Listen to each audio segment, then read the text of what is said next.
alam pero pilit nagsisinungaling eh. Yeah. Ang mga DDS, alam mo sa totoo lang, lumabas kayo dyan at sabihin nyo sa akin, bakit ninyo susuportahan si Digong? Bigyan nyo ko rason.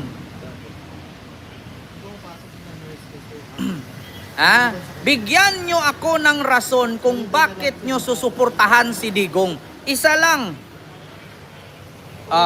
Diba ang daming DDS na nood dyan?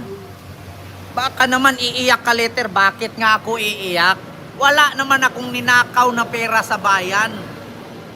Kasi marami siyang nagawa na hindi nagawa ng ibang presidente. Ano nagawa ni Digong? Yung magnakaw ng pera sa bayan? Yung magtayo ng bill pero pangalan ni Ramon Ang?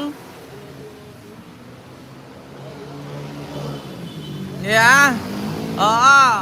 Sisiraan mo Duterte lalo pang aangat. Poki ng ina sa kakasira ko nga kay Duterte, nawala ng supporter eh. Alin Dilon, naghahanap ka ng titulo, bakit hindi mo itanong kay Digong? Never again to Duterteng kawatan, sabi ni Purple Heart. Yung driver's license, 10 years. Kailan kailan mo ba nalaman na si Digong ang nagpagawa niyan? Gusto mong i-research ko dito? Sinong congressman ang may akda ng 10 years driver's license? Baka magulat ka.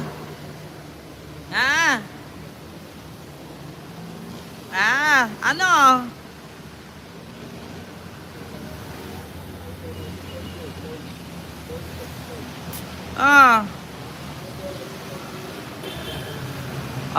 Sabi dito ni Brada, si Digong ang may gawa na ginawang 10 years ang driver's license. Poke ng ina mo, si Digong presidente, hindi siya ang congressman.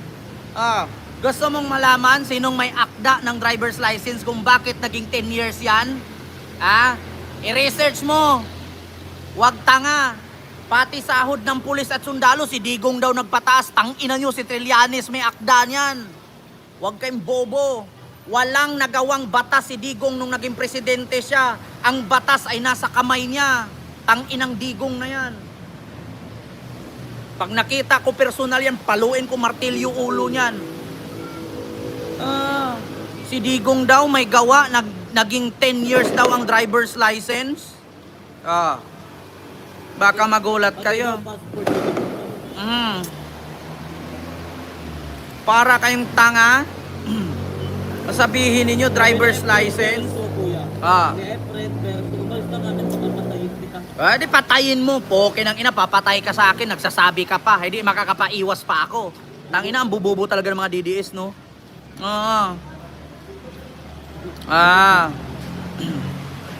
Kaninong batas? Ito na. Ang 10 years. Gusto nyong malaman? Yung 10 years daw na passport para sa mga Chinese yun eh. Nakapalang mukha sa nagsolat sila.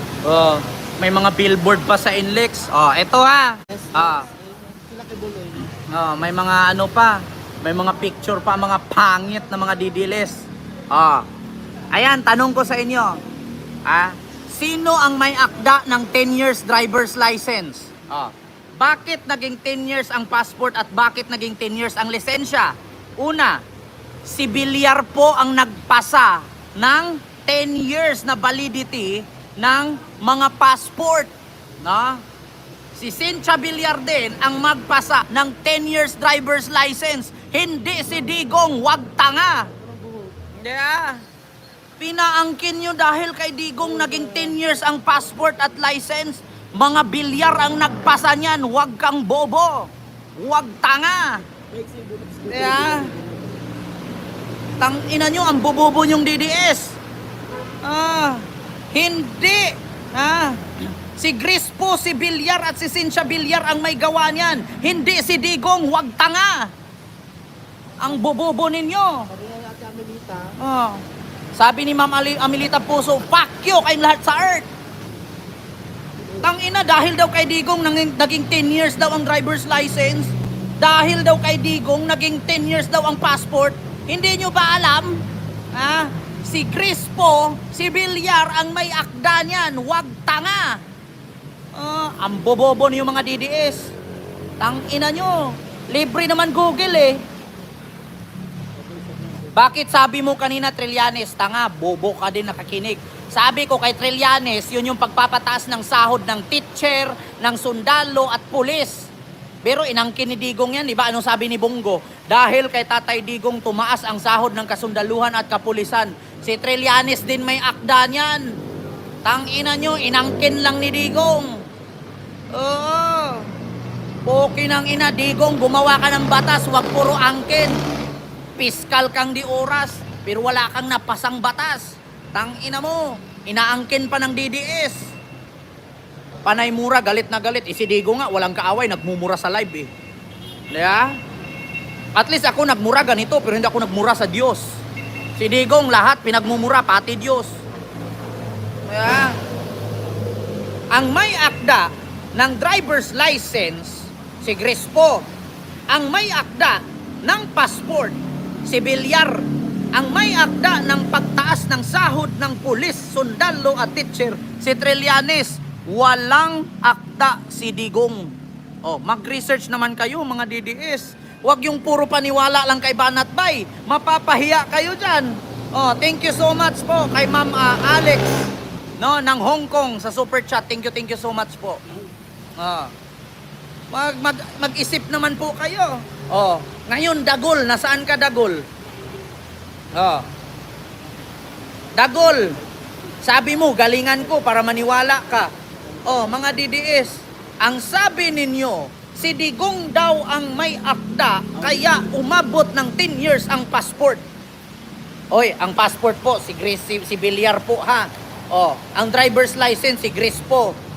Ang teacher, sundalo, pulis na tumaas ang sahod, si Trillanes. Hindi po si Digong, taga-pirma lang si Digong pero wala siyang ginawang batas. Tangina niya. Yeah. Ang bububo nyo.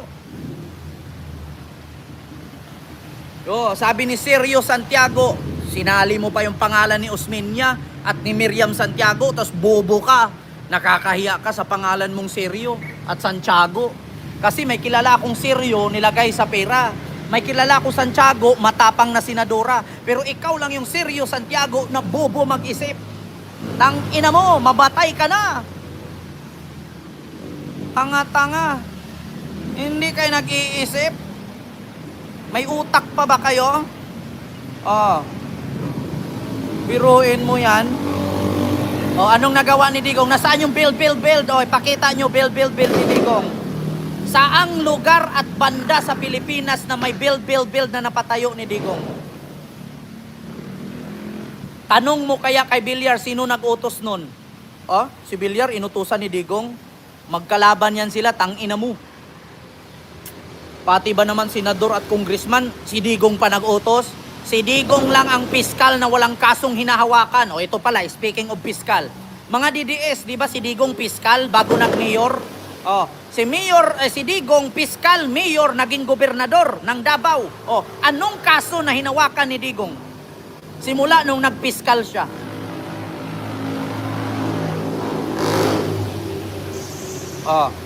Anong kaso bilang piskal si Digong? Diba? Walang kaso kasi hindi nyo mapakita. Bigyan nyo ako mga DDS ng isang kasong hinawakan ni Digong nung naging piskal siya. Bakit siya natawag na piskal na wala man siyang kasong na ipanalo? Wala kayong may pakita, diba? Kasi hindi nyo alam, kay wala talaga kayong alam. Free lang mag-google, sabi mo, mag-google kayo. Ilabas ninyo na anong kaso hinawakan ni Digong nung nagpiskal siya. Nang malaman ninyo, DDS kayo, di ba? Duterte die hard support. Support ba? Support? Duterte die hard supporter, ilabas ninyo kung anong kaso na hinawakan ni Digong nung piskal siya. Tangina nyo, wala kayong may pakita eh. Anong kaso? Wala, di ba? Kasi wala kayong alam.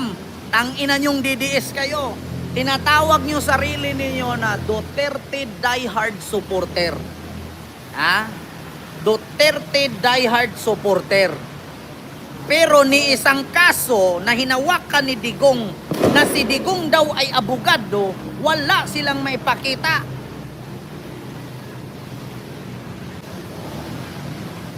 Diba? Okay ng ina. Ang bobobo ng mga DDS. Wa na DDS, puro na lang comment.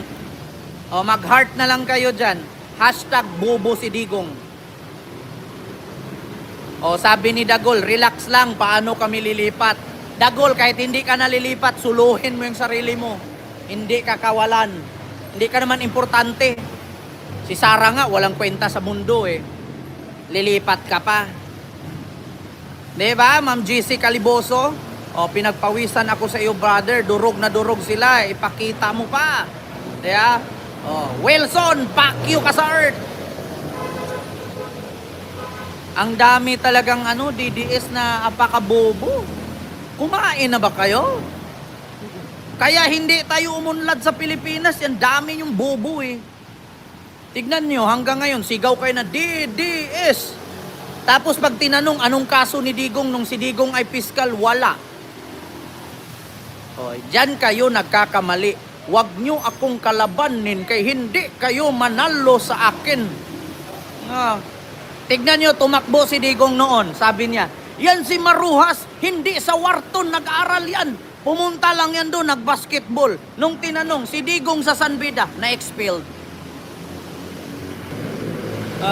Hindi sa Wharton nag-aral yan si Maruhas. Okay nang ina. May diploma ka sa Wharton, tapos hindi ka nag-aral sa Wharton. Yan si Manny Pacquiao. Hindi yan abogado. Buti pa nga si Manny Pacquiao eh. Kahit pa paano, nag-aaral ng abogado si Sara. Reservist lang. Tapos pinagkalat pa na abogada siya. Yeah? Buti pa si Manny Pacquiao, nag-aaral talaga para maging abogado. Oh, si Sara Duterte, reservist lang. Pinagyabang na. Alam nyo ba ibig sabihin ng reservist? Pasang-awa. Government grade.